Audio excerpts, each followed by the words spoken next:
Hello, everyone. Welcome to another episode of Founders Grid sponsored by Gaper.io. I am Zanera Khan, and joining me today is Stefan, the co founder of Rendezvous. Welcome to the show, Stefan. Thank you. Yeah, glad to be here. Okay, can you please tell me how you came up with the name Rendezvous? It's very creative. I'm just curious to know right now. Yeah, it's a great question, and we get it kind of all the time. My co-founders, they're originally from Europe, and so I think when we were coming up with names for this product, we were thinking of good words that could describe the collaboration and communication abilities that we were building. And one of those words is the French word rendezvous. It means like to meet up, and so rendezvous kind of adds that digital dynamic of the collaborative workspaces that we were building, a portmanteau between rendezvous and rendezvous. Oh, interesting. Can you share a brief background of yourself and your work experience? Yeah, absolutely. So we started Rendezvous in Hawaii. Back before Rendezvous, I was working as an investor in the Hawaii startup ecosystem, really just trying to look for the top talent and innovations coming out of the University of Hawaii and around the area. In Hawaii, when you're working in this tech and kind of startup ecosystem, you're no stranger to remote work, even long before COVID. You're often meeting with people who are on the West Coast of the United States, or even in the opposite direction over in Japan or in Asia. And so, we really were struggling and feeling the pain points of a lot of these types of remote things. And so that kind of led me and my co-founders to building this company that could really kind of solve a lot of the issues when it comes to collaborating and dealing with a decentralized team kind of across the world. What has been your experience with remote employment, both as doing the work remotely yourself as well as employing remote workers? Yeah, it's a great question. I think that my experience has been overwhelmingly positive.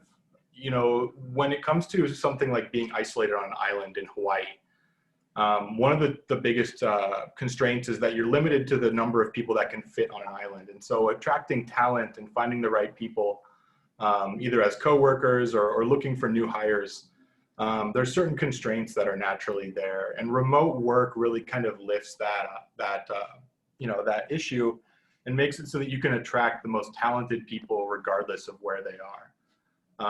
I think given that we were doing remote work long before COVID, for us, we were kind of molded in a way where we saw the potential of remote work years before the world was forced into remote work due to the virus. And so I think we were kind of happy to have hit the ground running. For us, it was business as usual. And so, yeah, we think it really helps when it comes to attracting talent, work-life flexibility, and really kind of gets rid of all the unnecessary stuff of work, like commuting in your car and stuff like that, and makes it so that you can focus on what really matters. Well, I think Rendezvous and Gaper has this in common. We both the companies started way before COVID showed up. Yeah. Okay, what has your takeaway been from such an experience, if at all? The takeaway has been, that the world has shifted. I think that we've completely witnessed something new due to COVID. There was a lot of reasons why companies were hesitant before. There were trust issues, technological issues, logistical issues. Companies were hesitant to go remote before, and I think the most common stats you see is that pre-COVID it was like 3, maybe 4%. It was growing, but very slowly. And COVID has completely shifted that. It forced companies to kind of adapt. And the early returns that we're seeing is that companies aren't all going to go back. The future is going to be some hybrid, some remote, some completely decentralized, and some on-site. But it's no longer this scary thing where companies are going to be hesitant to do it because now they've all done it before. At least every job that can be done on a computer, can be done from your desk, has in the last year or so experienced, what it's like working remote, both the benefits and also come up with ways to kind of solve some of their other problems in the meantime. Since you already shared a bit about what's the future of remote employment is going to be like, what do you think needs to be done differently to make it even better and more effective? Yeah, it's something that we ask a lot of the folks that we work with on a regular basis. Like, what are the biggest issues or pain points with it? It tends to come down to a few things. One is collaboration. I think is probably the number one pain point that people face. They miss a lot of that in-person interaction, the ability to draw on a whiteboard or to meet in a conference room and review files together, or even do like group brainstorming, group planning. They miss a lot of those types of collaborative interactions. So I think that the future and how we can kind of improve that is part through software and part through just rethinking about how we collaborate and how we actually work together online. If we can use software like Rendezvous to solve some of those pain points and try to recreate and allow users and allow people to work together the way they always have online, I think that would be great.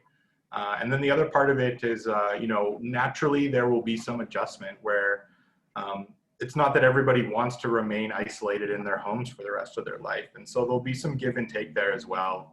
And that'll hopefully ease some of the problems, some of the big gaps when it comes to collaboration and the pain points facing remote workers. Interesting. So, what is the story behind your setup, and what has your journey been like? Any ups and downs, any hurdles that you faced? When you say setup, what do you mean by that? Like your company, basically. Oh yeah. And, starting a startup is nothing but ups and downs, but we've been incredibly fortunate all throughout the process. Like we mentioned, we were starting to build these collaborative systems before COVID hit. Given what I said about us being in Hawaii and kind of how we saw the future of the work landscape kind of shaking out. So we originally set out to create an environment with real-time interaction and real-time collaboration, one that brings the best things of communication like video chat and the best parts of collaboration like multi-user environments, Google Docs, things like that, into one cohesive system. And that's really what we're building today. We're building where teams can video chat, edit files, work together, all in one app rather than needing to open up Zoom, send a calendar invite with the Zoom link, Slack a Google Doc, open that Google Doc in Chrome. And really, we're trying to prevent people from trying to juggle 4 or 5 apps at the same time to do something that's pretty core and basic, something that we used to do all the time in real life in the office. And so that's basically it. We allow teams to bring documents from everyday life, like Google Docs or spreadsheets or PDFs, even videos, and add them to this collaborative multi-user environment so that they can kind of feel like they used to and work the way they always did, but online in a digital format. Now that seems pretty convenient. Like you get everything in one app. Yeah, that's kind of what we've seen so far a little bit. Some people find it really, really convenient for team collaboration. Others, even for personal use, having this visual system where they have files stored and they can easily access everything. Almost like Figma meets Miro meets Microsoft Teams is kind of the idea. Oh, that's an impressive idea, I must say. Thank you. Yeah, would love to have you try it out and get Oh, your well, thoughts. I definitely will. Definitely will do that. Okay, so how Awesome. did you incorporate the whole idea of remote in your mode of working? Like, what's the story behind that? What's the inspiration? Yeah, I think, for us, it wasn't an option given our geography. So remote, we started by incorporating communication was kind of step one. So having things like asynchronous communication like Slack or Discord and the ability to send texts back and forth. Synchronous communication like Zoom. Been using Zoom for a few years, even before that, trying other things as well. I think that's kind of the natural progression is you still need to be able to communicate when someone is remote, when someone isn't in the office. We're used to kind of turning to the person next to us at our desk or even meeting in the conference room and talking about things kind of all day at the office. And so having these type of communication tools really bridges that gap. You no longer have to be physically next to that person. You can just send them a message. You could just start a Zoom call. And from there, it kind of progressed. Once you have communication down, then you start to zoom in and say, what are we communicating about? We're talking about, real things. We're talking about data. We're talking about the text that we're reading. And so how do we add collaboration to that communication? And I think that for us, that's kind of the natural progression of working remote, getting everyone on the same page, easily being able to communicate about all of these things, and then collaborating when needed. That's basically, our story of how we started communicating and collaborating, really forced to, given our geography. And then along the way, we've started to embrace it, really appreciate it, enjoy it. And so we're building software to continue to improve our experience and the experience of teams everywhere. Speaking of software, you already know what Gaper is, I guess. Yeah, yeah. Yeah, so if you ever need like any help with that, please do think of us. Yeah, absolutely. I mean, it's nice to know that, you folks are remote first. I mean, you've been doing it since pre-COVID as well, kind of like us. Exactly, So yes. we'd love to work together in the future, and work with people who know what they're doing, who aren't just adapting in the last year or so, but who understand this, from its root all the way now to its evolution. Due to the ongoing pandemic, many companies have been forced to go remote, even educational institutions. In a situation such as this, what are the major roadblocks and challenges? Oh man, there's so many. So many people kind of have to adapt. We've been working with educational institutions. A lot of them are forced to use Zoom. And so in the case of education, uh, there's so much of especially higher ed, but there's so many parts of an education that aren't just in books, that aren't just in lectures. It's interactions and things like that that go much, much deeper. And so I think Zoom hasn't really been working out for a lot of people in education. That really transcends industries. It's not just with students and teachers and that dynamic, but it can cross over into all aspects of our work life and even our personal life. If you did a Zoom call with your friends, last summer in the height of the pandemic, you probably left wondering, when can I actually see them in person again? And so there's so many different roadblocks in so many facets. And I think that the part of that is the fact that we're just not used to having these distances between us. We're social creatures by nature. And Exactly, so humans are not built that way. we're not built that way, Yeah. exactly. It almost feels like there's a glass wall in front of us. I can see you in Zoom, I can wave, but I can't touch you, I can't pass anything to you, we can't share anything.